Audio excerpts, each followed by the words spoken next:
Alors, bonjour tout le monde. Soyez les bienvenus à cette étude de l'École du sabbat. Aujourd'hui, nous sommes à la leçon 14. Nous sommes à la conclusion du grand thème du trimestre qui est l'Épître aux Éphésiens. Et en tant que conclusion, qu'est-ce que nous allons faire? Nous allons étudier chaque chapitre, qu'est-ce qui ressort des 6 chapitres, et nous allons voir qu'est-ce qu'au juste l'apôtre Paul a voulu bien sortir de cette épître-là, le grand thème qui sort de là. Et vous allez voir, c'est extrêmement intéressant. Et pour discuter de ça aujourd'hui, j'ai avec moi Jonathan. Merci, Jonathan, d'être toujours au poste. Merci. Et Carlos qui est avec nous. Alors, nous allons parler de l'Épître aux Éphésiens. Yep. En conclusion. On est prêt. On a beaucoup de choses à dire, n'est-ce pas? Alors, est-ce que je peux te demander de commencer avec la prière, Carlos? Oui.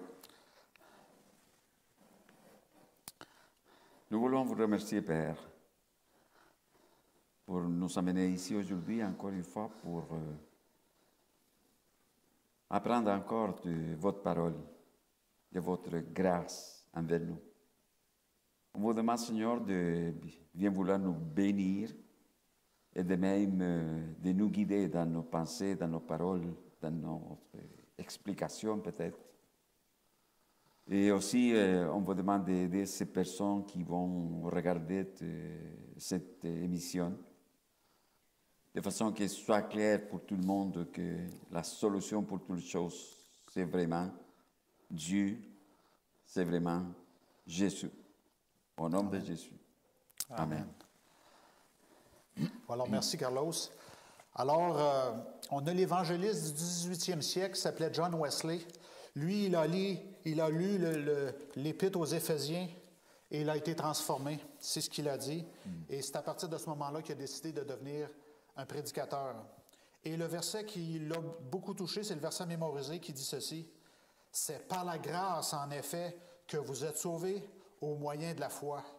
Cela ne vient pas de vous, c'est le don de Dieu. Ce n'est pas en vertu des œuvres pour que personne ne puisse faire le fier. Car nous sommes son ouvrage, nous avons été créés en Jésus-Christ pour des œuvres bonnes que Dieu a préparées d'avance, afin que nous nous y adonnions. » Alors, l'Épître aux Éphésiens nous donne une perspective. C'est comme si on montait dans une espèce de roue, une grande roue, puis qu'on regarde la ville en bas. Et ça nous donne une perspective exactement de qu'est-ce que Dieu voulait au juste de son peuple à ce moment-là, aux gens d'Éphésiens. Alors, Paul a écrit ça de cette façon, en sorte que nous puissions voir le plan du salut d'une façon unique, différente, très riche. Et très bien pour être illuminé, comprendre la connaissance de Dieu et de marcher dans cette connaissance vers le salut, qui est un don de Dieu qui nous est donné ici. Alors, le grand thème général. Allons voir le grand thème général. Je vais commencer avec Jonathan dans Éphésiens 1, 2. On a un mot-clé au début du premier chapitre et qui va se répéter dans la conclusion et ça va nous dire un peu, nous aligner un peu quel était le but de l'apôtre Paul quand il a écrit cet épître-là. Éphésiens 1, verset 2. Est-ce que Éphésiens 1, 2 dit... Je te laisse la parole, Jonathan. Merci. Que la grâce et la paix vous soient données de la part de Dieu, notre Père, et du Seigneur Jésus-Christ. La grâce, on vient de parler de la grâce, mais l'autre mot aussi, c'est la paix. La paix. Alors, quand on comprend le plan du salut selon la façon que l'apôtre Paul écrit aux Éphésiens, nous allons recevoir cette paix. Allons voir aussi, en conclusion aussi, Éphésiens 6, 24. Éphésiens 6, 24. Oups.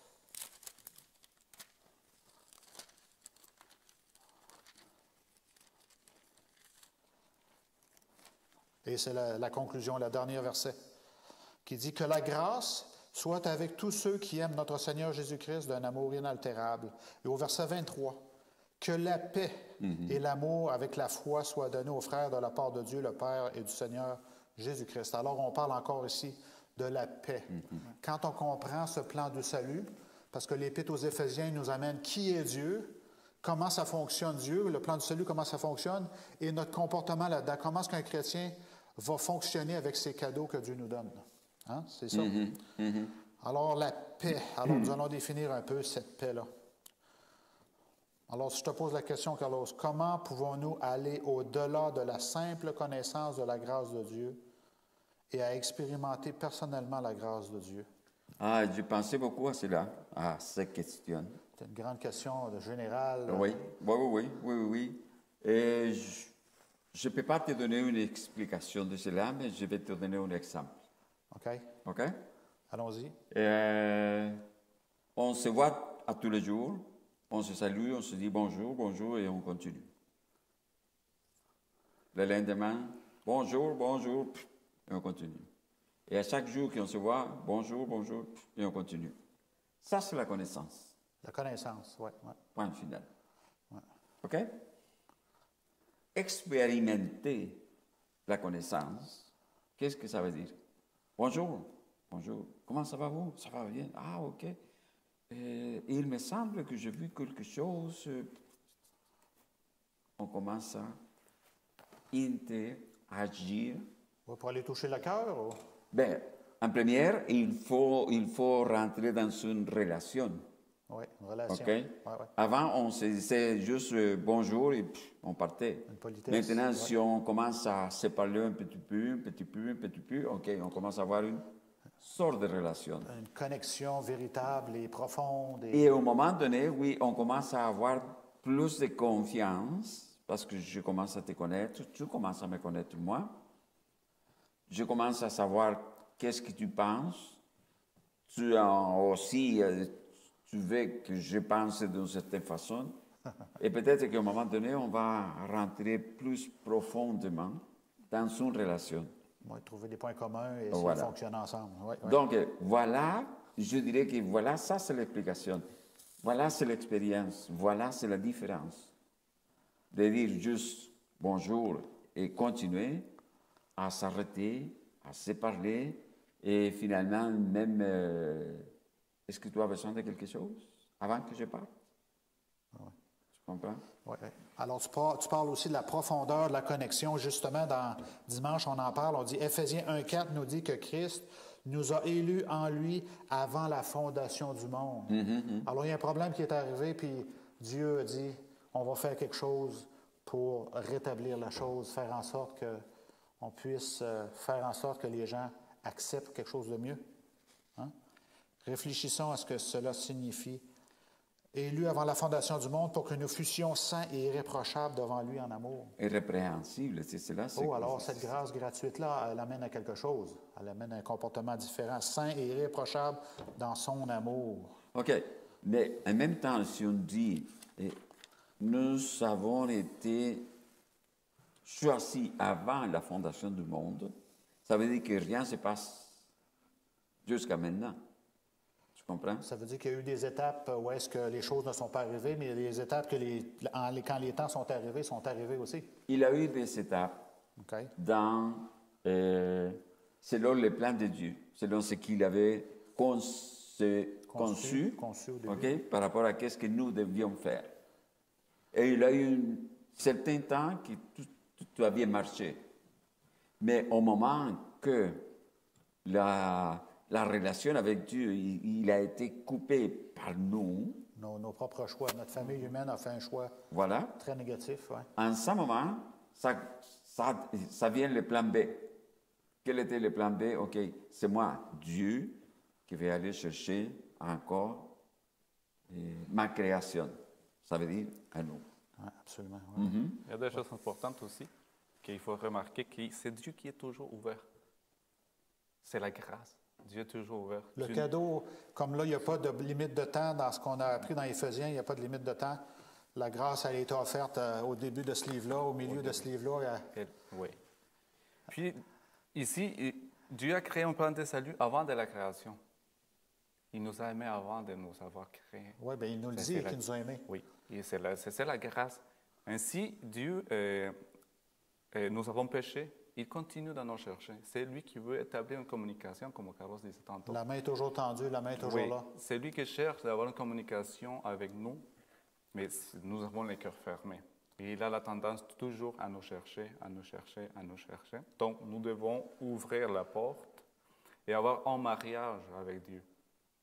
C'est là où nous avons une connaissance, comme la question disait, au-delà. C'est un mariage parce que nous sommes l'Église de Dieu. Et c'est ça que nous devons comprendre. C'est juste qu'il y a quelque chose quand on parle de la grâce. On utilise beaucoup le mot grâce. Uh-huh. Mais on n'est pas vraiment conscient parfois qu'est-ce que c'est la grâce. Donc, on est conscient que Dieu, il a fait beaucoup de choses. Et c'est Dieu qui donne toujours la première part pour notre salut. Ça, c'est la grâce. Mais oui. Mais non, en même temps. Pourquoi non? Parce que si moi, je ne suis pas conscient, pour moi, ça veut dire rien. Tu comprends ce que j'essaie de dire? C'est vrai que c'est Dieu qui fait tout. Mais pour moi, ce n'est pas grâce si je ne le comprends pas. Quand on comprend qu'est-ce que le Seigneur il est en train de faire, malgré mon état de pécheur, voilà que je commence à comprendre la grâce. Et voilà que je commence à dire, OK, merci Père, merci Seigneur. Quand je dis merci Seigneur, j'ai compris la grâce. Quand nous l'acceptons. Parce que je l'ai compris. Avant, si on dit oui, peut-être, oui, je comprends que Dieu il fait des choses, parce qu'on va avoir des conversations de ce type-là. Oui, je comprends. Je sais que Dieu il a fait beaucoup de choses. Le Christ, il est venu, il est mort pour tous les pécheurs et tout cela. Je comprends bien cela, mais si on arrive jusqu'à mai, ce n'est pas encore qui est rentré dans notre structure mentale, on dirait comme ça. Mais quand tu dis merci Seigneur, OK, j'ai compris. Ouais, mais pourquoi il spécie alors? C'est parce que ce n'est pas par les œuvres. Parce que est-ce que c'est quelque chose qui est une disposition humaine à vouloir prendre le salut par les œuvres? Voilà, parce que parfois on dit non, j'ai tout ce que je veux par mon effort, parce que c'est moi qui l'ai fait. Et à partir de ces visions-là, c'est un peu de même pour regarder qu'est-ce que Dieu fait. Et on va dire, oui, le Seigneur, peut-être que je sais qu'il y a des personnes qui ont besoin d'être sauvées. Mais moi, je suis bien, je suis pas une personne mauvaise. Je dérange personne. Et je suis toujours prêt à aider quelqu'un. Donc, parce qu'on parle de saint et irrépréhensible, ici, c'est des mots qui sont forts, là, de l'apôtre Paul. Là. Alors, c'est mais quelque chose, parfois, il y a des sainteté. personnes qui croient qu'ils sont vraiment des personnes saines. Donc, on n'a pas besoin de Dieu. Mais on connaît des personnes moi, personnellement, je connais des personnes qui agissent d'une façon, qui disent qu'ils font des bonnes œuvres, ils n'ont pas besoin d'aller à l'église, mais oui. ou se baptiser, ou faire d'autres choses, parce que Dieu, et ça compte par Dieu, les œuvres qu'il fait pour aider les autres. Même avec les dîmes, il dit, je ne donne pas les dîmes à l'église, je les partage avec les autres. Je fais tout bien, à ma et façon, ça compte. à ma façon. Oui, c'est ça qu'il disait. Ils n'ont pas besoin d'autre chose. C'est juste que quand il arrive la tempête, on commence à penser, et Dieu, il est où? Il est où? Ça dit des bonnes œuvres que Dieu a préparées d'avance. On lit les bonnes œuvres avec Dieu. Et c'est absolument qu'est-ce qui se passe. Parce qu'une fois que notre cœur est illuminé, on veut marcher avec Dieu, bien c'est là que les bonnes œuvres fonctionnent. Hein? Et Paul le dit clairement. Oui. Et ce n'est pas pour les autres, parce que personne se glorifie. Oui. C'est juste que quand mes enfants ils étaient petits, et avant de dormir, on racontait toujours l'histoire. Et après l'histoire, on faisait un jeu. Et le jeu, c'était, on va demander le Seigneur de quelque chose pour quelqu'un. OK? Et pourquoi est-ce qu'on va prier? Donc, parfois, il disait, parce que, non. Pourquoi? Tu comprends? Oui. C'était une sorte de jeu de mots. Pourquoi? Parce que, non. Parce qu'il m'a fait quelque chose. Mais non. Essaye de, n'est pas pour cela. Pas parce qu'il a fait quelque chose, sinon pour qu'il fasse quelque chose. Oui. Okay? Souvent, nos prières, c'est moi. Oui. Bénis-moi, Seigneur. Merci pour moi, Seigneur. Alors que nous devons toujours avoir qui suis-je dans cette grande perspective-là. Je suis un pion. Alors, ma communauté est importante, ma famille est importante, et oui, moi aussi, je suis important. Oui. Mais relativement, nous devons tous Il faut d'abord prier pour les autres. prier pour les autres aussi. Oui. Ah, oui. Mais aussi, Oui. aussi. Sinon, je dirais la prière, c'est bon quand même. Sauf que j'ai entendu à plusieurs reprises que quand on parle de moi, la prière ne monte pas plus haut que le plafond. Et Dieu veut toujours ça, qu'on prie pour les autres, afin que par les autres vont nous bénir. Puis en étant, l'autre étant béni, il vient, puis il vient dire une parole d'encouragement. Tu dis, wow, là, je comprends vraiment comment tu fonctionnes, Dieu. Oui. Souvent, on demande des choses à Dieu. Seigneur, j'ai besoin de ça. Mais finalement, il va utiliser quelqu'un d'autre à leur côté de nous pour qui nous prions, puis il va nous bénir au travers de ça d'une façon qu'on ne s'attend pas. Parce que... Mais c'est de même que parfois, on demande des choses, mais on ne les comprend pas. Je me souviens qu'il y avait aussi une histoire d'une dame qui disait, Seigneur, viens me visiter. Seigneur, viens me visiter. Et la voix, elle lui a dit, mettons, je vais aller dimanche soir. OK? OK, Seigneur, je vais avoir quelque chose de spécial pour le moment que vous serez avec moi. Et dimanche soir, mettons à 7 heures, elle était tout près. Il avait une ambiance très, très, très spéciale parce que c'était Jésus qui venait. Et elle ouvre la porte, ce n'était pas Jésus qui est venu. C'était une mendiante, OK, qui voulait avoir des pains ou quelque chose pour manger. Oh, désolé, je ne veux rien maintenant parce que j'attends quelqu'un de spécial, donc désolé, je ne peux pas vous servir. Bref, c'est la porte. Et 2 minutes après, c'était un petit enfant. Madame, est-ce que vous avez quelque chose? Désolé, mon fils, mais j'attends quelqu'un de spécial. Donc, et c'est passé à plusieurs choses de la même sorte, on dirait. Et à un moment donné, la dame se sent comme déçue parce que... Personne n'est venu qu'elle s'attendait. Oui. La personne spéciale qu'elle s'attendait. Ça là. Donc, à un moment donné, elle a prié. Encore une fois, Seigneur, je t'attendais, tu n'es pas venu. Et le Seigneur, dans sa voix, lui dit, mais oui, j'étais là. Plusieurs fois. Plusieurs fois, j'ai frappé ta porte. Une bénédiction incroyable, Et t'attendais alors que tu devais donner. Ouais. Tu ne m'as pas reçu. Oui, oui.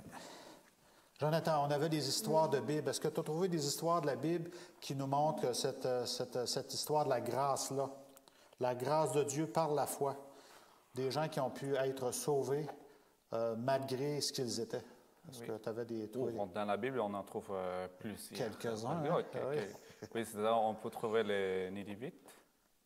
Les Ninives, quand Jonas est allé prêcher. Dieu n'a pas demandé de faire des œuvres. Leur connaissance de Dieu n'était pas très grande non plus. Et il y a aussi Nabucodonosor, le roi, qui a accepté que Dieu était le souverain. Et nous voyons aussi l'exemple des Israélites quand ils sont sortis d'Égypte. Dieu n'a pas demandé de faire des choses pour les sauver. C'est pour la grâce que Dieu les a fait sortir d'Égypte. Il y en a trouve plusieurs histoires aussi oui, la Bible est pleine de ces histoires-là que Dieu nous montre que c'est lui qui sauve, hein? C'est lui qui donne le salut. Hein? On a l'histoire de l'apôtre Paul, hein? Qui est un persécuteur qui avait décidé de tuer les chrétiens et puis Dieu s'est présenté à lui. Puis finalement, Paul s'est ouvert les yeux, littéralement. Hein? Puis il a vu que le Christ pouvait faire quelque chose pour lui. C'est Ananias qui l'a encouragé, puis il l'a accepté. Mais moi, j'aime l'histoire de Job. Job? Oui. Ouais. Parce que c'est un peu comme, étant donné qu'il a discuté, il voulait discuter, il voulait parler avec Dieu. Négocier, puis oui. OK? Et finalement, le Seigneur dit, OK, tu veux faire face à moi? Pas de problème. Mais toi, prépare-toi parce que on va aller pas tranquillement. Je disais, Seigneur, j'avais entendu parler de toi. Oui. Avant, j'avais entendu. Maintenant, je te connais. Oui. Il est dans une autre dimension. Hein? Oui. Éphésiens 2, verset 10. Après les fameux versets que nous avons lus sur la grâce, Éphésiens 2, 10. Il y a d'autres choses qu'il a dit à la suite de ça. car nous sommes son ouvrage, ayant été créés en Jésus-Christ pour de bonnes œuvres, Oui, nous avons été que créés, Dieu a préparées d'avance, afin que nous les ne pratiquions. les pratiquions pas. Oui, Éphésiens 3, 20, 21. Oui, ça, c'est ça. Et puis, on a quelque chose de similaire dans Éphésiens 3, 20, 21. Je peux le lire. Or, à celui qui peut faire, on a dit, c'est à Dieu, hein? Par la puissance qui agit en nous, infiniment au-delà de tout ce que nous demandons ou pensons. À lui soit la gloire dans l'Église et en Jésus-Christ dans toutes les générations au siècle des siècles. Amen. Alors, on voit aussi, hein, cette gloire-là est transférée dans l'Église pour donner gloire à Jésus-Christ qui a tout fait pour nous. Hein? On a encore cette image-là qui est là. Aussi 2 Corinthiens 5, 17. Allons sortir d'Éphésiens pour voir si vraiment Éphésiens est vraiment différent dans la théologie. Non, hein? Elle est vraiment similaire, présentée d'une façon différente. Oui, c'est le même. 2 Corinthiens 5. C'est le même apôtre qui parle. Oui, verset 17. C'était pas la même place. Hein? Non, c'est pas la même place, mais c'est la même personne. Si quelqu'un est en Christ, il est une nouvelle création. Les choses anciennes sont passées. Voici, toutes choses sont devenues nouvelles. Nouvelle. Alors, on ne fait pas des œuvres pour se sauver, mais on fait des œuvres parce qu'on est sauvé, puis parce qu'on a cette passion de Jésus Oui. et qu'on veut le servir et qu'il travaille au travers de nous.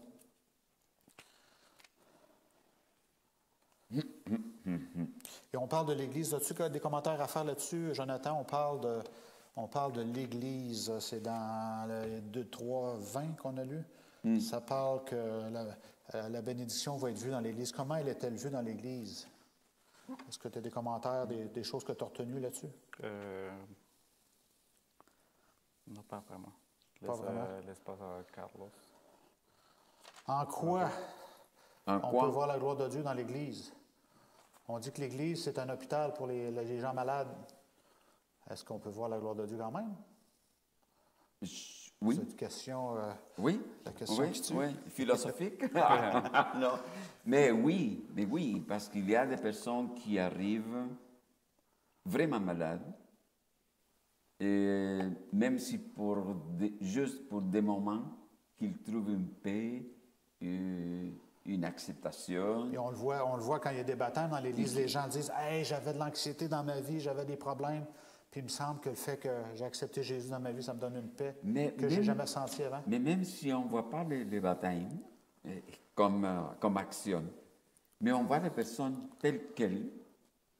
Et oui, il y a une vision quand cette personne-là, il rentre à l'église pour la première fois, il y a une vision. Et c'est quelque chose qui t'embarrasse un peu. Mais à fur et à mesure que tu connais les personnes, tu te rends compte que tous ont passé par la même expérience de la première fois. Oui, pour nous qui avons été baptisés là, il y a très longtemps, on voit encore le Seigneur travailler au travers de nos vies, dans le chemin de la sanctification. Oui, Oui. oui. Il y a Moïse, hein, on parle du chemin de la sanctification. Moïse, il a passé plusieurs années dans le désert à essayer de comprendre ce que Dieu voulait pour lui, puis il avançait jusqu'à temps que Dieu lui a dit « Tu es prêt, mon ami? Tu vas pouvoir être efficace pour ma cause. » Je peux te dire quelque chose. Quand j'étais au Chili encore, j'étais jeune, je chantais dans son chorale. C'était la chorale de la ville. Et une fois, on était invités par l'église adventiste pour aller chanter. Et la première chose qu'ils nous ont dit, faites attention parce que même si vous êtes les meilleurs chorales du monde, personne ne va faire après que tu vas finir de chanter. Non, pas d'applaudissements. OK? Ça, c'est la première chose. Et ça a été comme quelque chose de wow. La deuxième chose, et quand tu saluais, on faisait ciao, bye, bye, bye. Non, on n'a pas fini encore. Non, ça, on te salue comme ça. Donc, il avait comme des choses, sont des choses qui se passent, que pour une personne qui vient d'arriver et qui ne connaît pas l'Église, c'est la première fois, ils vont faire des choses qui vont comme te repousser un peu. Ben, Okay? c'est sûr. Ils vont te comme Ça frappe, hein? C'est sûr que ça peut Oui. frapper quelqu'un qui veut Oui. vraiment regarder Oui. l'essence Oui. de ce qui se passe à l'Église. Donc, Ça en ce frappe. moment, qu'est-ce qu'on a besoin? Qu'est-ce qu'on a besoin de montrer à ces personnes-là? C'est aller les chercher, les recevoir, les saluer et peut-être montrer une chaise pour qu'ils puissent s'asseoir. Montrer et qu'est-ce que être ça fait la tranquilles. grâce. Hein? Ah oui. Ça traverse les Tranquillement. frontières, ça traverse les différences, Oui. ça traverse les caractères. Oui. Parce qu'il y a des différences entre les gens qui sont dedans et la personne qui vient d'entrer juste par la première fois. Ben oui. Éphésiens 4, 1 à 3. Je peux le lire si tu veux, Jonathan. Et je te rebondis avec la question encore concernant l'Église. Qu'est-ce que cette grâce-là, qu'est-ce qu'elle fait dans l'Église? Je vous exhorte donc, moi le prisonnier dans le Seigneur, à marcher d'une manière digne de la vocation qui vous a été adressée, en toute humilité et douceur, avec patience, vous supportant les uns les autres avec amour, vous efforçant de conserver l'unité de l'esprit par le lien de la paix.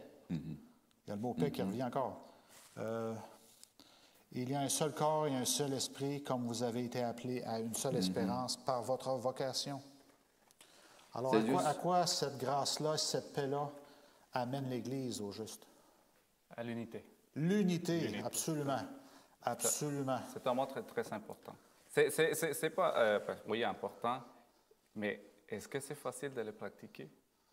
Oui, moi, pour l'unité, j'ai toujours en l'esprit une équipe sportive. Hein? Une équipe sportive, il faut que tu laisses faire tes émotions. S'il y a quelqu'un que tu n'aimes pas dans l'équipe, il faut que tu sois généreux avec lui, il faut que tu sois patient avec lui parce que c'est l'esprit d'équipe qui compte en premier. Hein? C'est toujours le but ultime. Pour atteindre les buts, c'est-à-dire pour gagner, si on veut gagner un tournoi ou quelque chose, pour atteindre quelque chose. Ouais. Et le but personnel ne fonctionne pas là-dedans. Il faut toujours penser à l'ensemble parce que si moi je suis un défenseur au soccer puis je décide d'aller dans l'autre direction parce que je ne veux pas travailler avec les autres, c'est sûr que ce n'est pas de l'unité. Qu'est-ce qui va arriver? L'équipe va dire, bien écoute, tu ne fonctionnes pas avec l'équipe, les 10 autres joueurs, alors il faut faire quelque chose avec toi. Alors c'est ça, l'unité, c'est vraiment de penser en fonction du bloc. Et comme l'apôtre nous dit, nous sommes un seul cœur, un seul corps en Christ. Oui, oui. Un seul cœur aussi, hein, c'est important de le mentionner. Oui. Jésus, c'est la tête, et chaque membre est une extrémité au membre du corps. Oui, qui fonctionne selon ce que la tête veut. Nous devons être tous unis pour que nous puissions fonctionner en tant qu'Église. Oui, alors c'est un élément qui a été présenté dans Éphésiens chapitre 4. Oui, de l'unité. Un seul baptême, un seul Seigneur, une seule foi, un seul Dieu, un seul Père. Et qui est au-dessus de tous et parmi tous et en tous. Alors, il veut fonctionner avec nous. Hein? Et nous sommes liés par ces réalités spirituelles. Nous sommes de fait unis. Ouais. Mais l'apôtre Paul aussi dans Éphésiens 4, 14, parle de quelque chose, un élément qui nuit à l'unité dans le chapitre 4. Ainsi, nous ne serons plus des enfants. Ah? Tu peux répéter ça? Ainsi, nous ne serons plus des enfants. OK. Alors, habituellement, nous, les chrétiens, quand on parle des enfants, c'est une bonne chose. Mais ici, dans ce cas-ci, ce n'est pas positif. Oui. Être des enfants flottants et emportés à tout vent de doctrine par la tromperie des hommes, par leur ruse dans les moyens de séduction. Mais en professant la vérité dans l'amour, nous croîtrons à tous égards en celui qui est le chef, Christ. Est-ce que ça ne nous parle pas du comportement ici, que même s'il y a toutes sortes de doctrines, nous, on doit démontrer cet amour-là? On ne doit pas s'emporter envers les autres, mais plutôt avec humilité leur expliquer, bien, voici ce que la Bible dit, tout simplement. Et ne pas essayer de manipuler les gens et les forcer à croire des choses, des versets qui sont contradictoires, mais d'enseigner de façon claire et simple. Mais il faut faire attention quand même parce que parfois je pourrais comme comprendre un verset d'une certaine façon et à place de travailler pour l'unification, je commence à faire la division parce que j'ai compris des choses absolument différentes. Oui. C'est pour cela qu'il existe en ce moment plusieurs églises. Oui, c'est pour ça qu'ils disent qu'il y a 10 000 églises chrétiennes officielles dans le monde. Non, 10 000 religions. Puis il y a 2000, pas loin de 2000 religions chrétiennes, je crois. À peu près. Oui. Alors, chacun a une doctrine. Oui. C'est pour ça que le monde chrétien va comme ça. Pas comme ça, par les doctrines. Oui. Alors, s'il y a de quoi que je ne comprends pas bien comparativement à les autres dans mon Église, qu'est-ce que je fais à ce moment-là? Si je veux travailler dans l'unité. Comme une équipe de sport. Hein, si on doit fonctionner avec le groupe, qu'on dit. Alors, si je comprends quelque chose que les autres ne sont pas d'accord, si l'Église explique quelque chose, puis moi, je ne comprends pas bien, alors qu'est-ce que je dois faire? Je dois commencer à enseigner ma version ou... Parce qu'on parle d'unité. Comment ça fonctionne, l'unité? Comme tu dis, quelqu'un se présente à l'Église ici, là, puis il voit que nous, on fonctionne, les chrétiens fonctionnent différemment avec humilité, puis on explique les choses avec douceur. On n'est pas emporté par tout vent de doctrine. Donc, comment on fonctionne avec ces gens-là?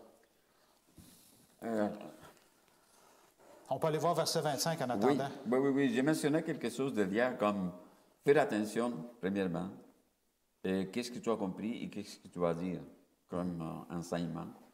Et si cela est accordé avec la parole et le sens de la parole. C'est sûr. Et après cela, oui, si tu es prêt à enseigner, et l'Église te dit, enseigne-nous, ok, allez-y, vas-y, mais faire attention quand même. C'est toujours faire attention. Pour moi, c'est toujours faire attention. Il faut toujours aller avec le consensus du groupe, hein, n'est-ce pas? Mais si tu es en train d'enseigner, ça c'est dangereux, que le groupe t'amène à quelque chose. Parce que c'est toi qui est la personne qui est en train d'enseigner. Tu comprends ce que j'essaie de dire? Oui. Le problème, c'est que parfois, si tu te laisses emporter par le groupe, ok, tu es dedans, et le groupe est dévié, tu vas continuer de même. Si nous voyons la Bible concernant cela qu'on vient de parler, de chaque auteur, de chaque écriteur, écrivent telle chose, mais ils sont tous unis. Dans la même... Ils écrivent tous de façon différente, mais quand on les étudie comme il faut, ils ont tous une même direction. Oui, par exemple, en Genèse, ça commence avec la première prophétie, qui est Jésus est annoncé par Dieu, c'est la première prophétie.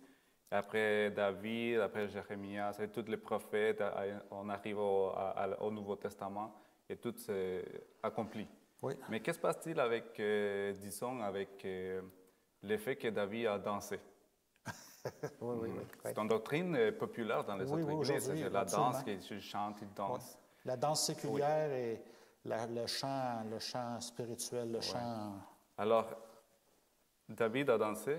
Est-ce que les autres ont fait la même chose? Les autres apôtres, les prophètes, est-ce qu'ils ont dansé? Non. C'est-à-dire que ça arrête. C'est pas une doctrine. Oui, absolument, oui. C'est-à-dire que ça ne doit pas compter comme une doctrine dans l'Église. Alors, si on a une vision différente, puis il faut regarder que le consensus général, et des fois se taire, et puis prier là-dessus, et Dieu va nous éclairer aussi. On a au verset 25, justement, qui continue. Hein? C'est pourquoi renoncer au mensonge, et que chacun de vous parle selon la vérité à son prochain. Et avant de dire qu'on est capable de dire la vérité, il faut étudier. Hein? Il faut vraiment voir les points de doctrine, comment ça fonctionne, tout ça. Car nous sommes membres les uns des autres. C'est ça, il ne faut pas nuire au corps, comme on disait. Si vous mettez en colère, ne péchez point, que le soleil ne se couche pas sur votre colère. Et ne donnez pas accès au diable. Ah, on a un ennemi là-dedans en plus qui essaie de nous divertir, de nous... Et faites attention encore une fois, détruire. Parce que il y a des versions de la Bible qui te disent des choses différentes.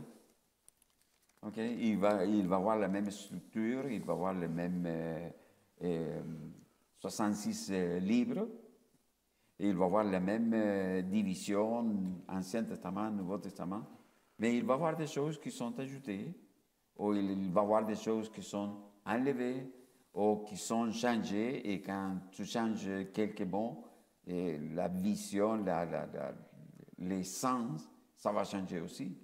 Donc, c'est lequel la vérité? La phrase célèbre de Ponce Pilate. Oui. Okay? C'est laquelle la vérité? Oui.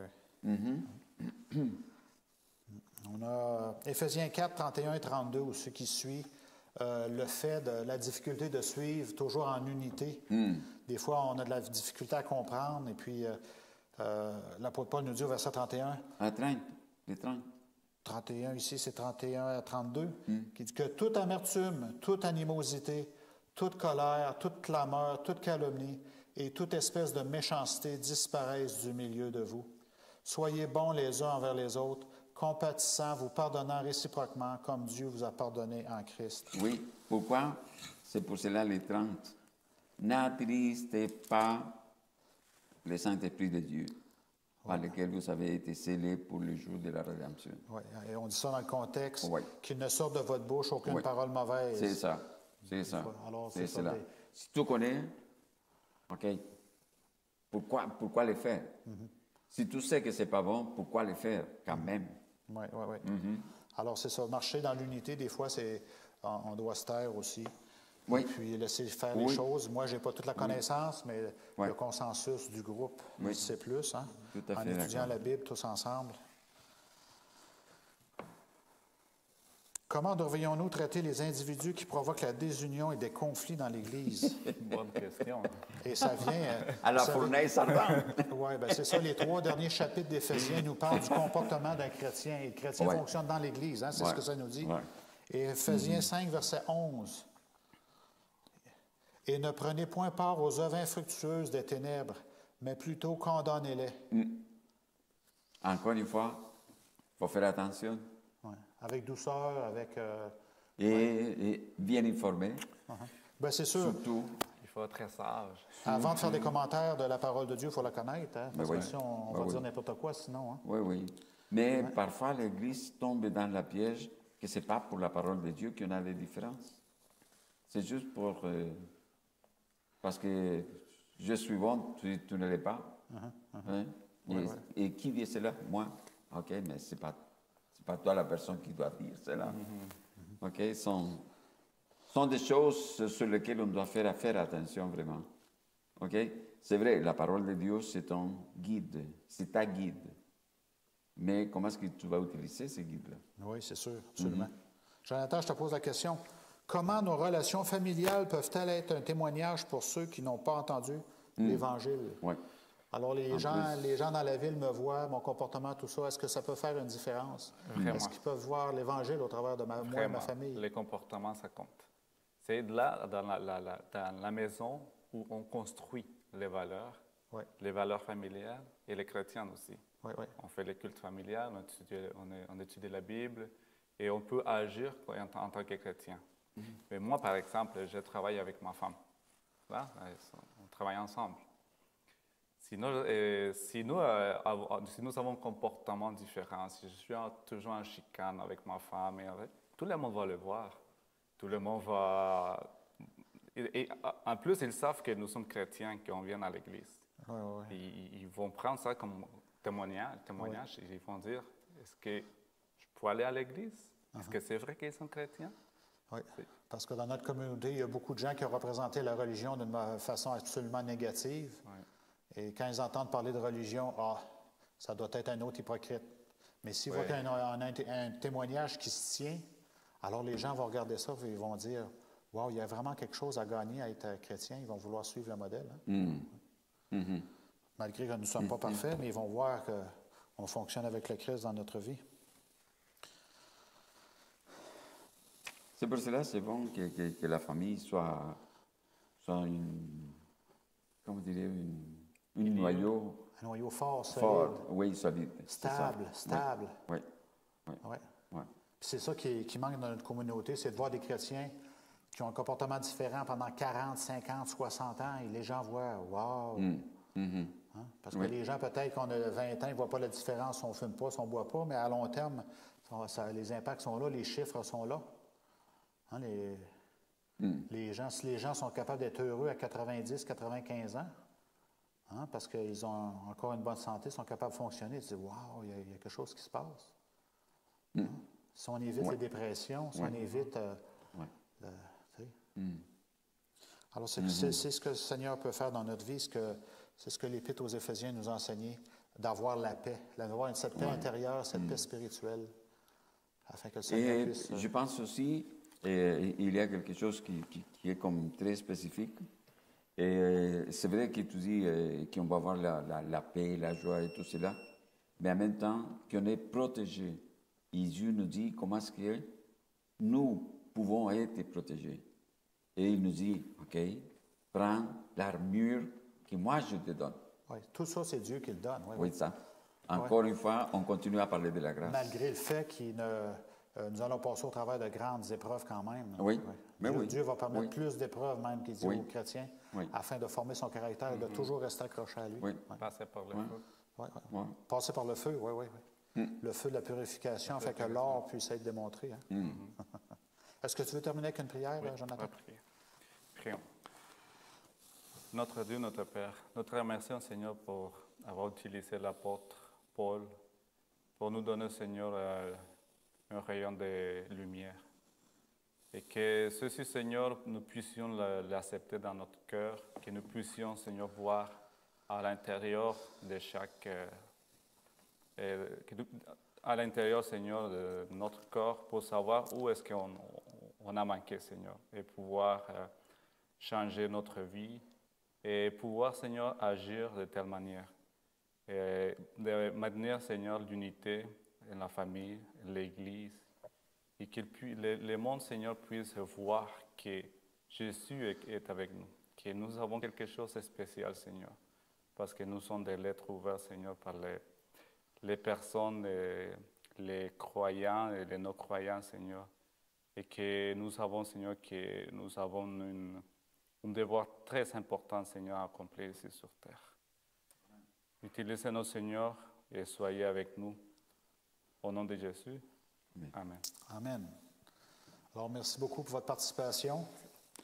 Et c'est ainsi que nous terminons la 14e leçon, que nous terminons ce petit livre.